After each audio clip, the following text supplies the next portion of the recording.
Cock by Mike Bartlett. I'm Benjamin Lovell, and I'm playing the part of F.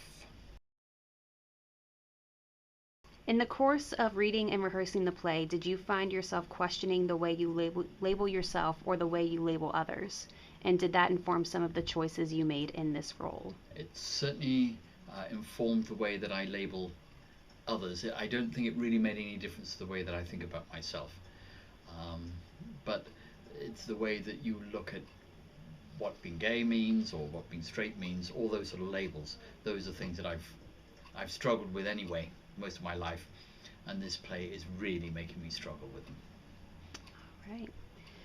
In the play, everything comes to head over dinner. What is the most uncomfortable dinner you have ever personally experienced? The worst dinner I had was Christmas 1978. I know exactly when it was, and I was with my then boyfriend, and we knew it was coming to an end because he'd found someone else. I mean, he wasn't going off with a woman, but he was going off with a married man, actually. And we were there with his family, and that was awful. But we went through the pretense anyway. All right. As M's father, your role is based in a different generation with a different perspective. How do you feel about that generation gap in this play personally, and what did you take away from it? I think the funny thing is when you're doing a generation thing is that so much of what you do, or so much of what I do, is to do with music and what popular music is at the time. So there's no reference as to what the popular music is that I know to what these kids, and I'll call them kids, to what the young people now, I mean, they think if I come up with a song, it's a golden oldie from way back when, whereas in our time it was very specific to how we were feeling at the time.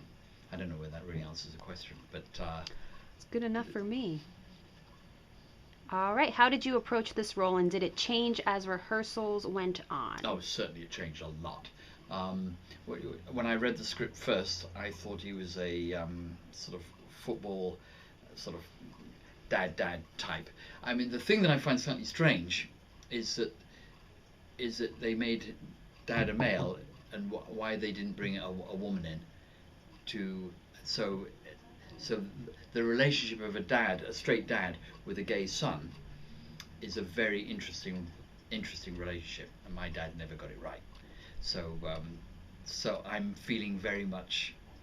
I'm in touch with how I hope I'm in touch with how difficult my dad found it in a similar situation. All right. I don't know. My dad's dead, so I don't know. So All right. What has been your favorite cock pun thus far? oh, I haven't done any. Sorry, I didn't read those. Oh,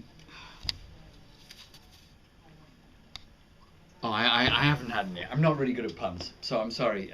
All right. It's just I think, but there's an adjunct to that, which is when people ask me, who are used to me doing sort of things like Beauty and the Beast or Christmas Carol, they say, "Oh, what are you doing now?" And I say a play called Cock, and they go, "Oh, so that's an adjunct to your question, but it's not really a good answer. So I've no puns. Sorry." All right. And what drew you to this role?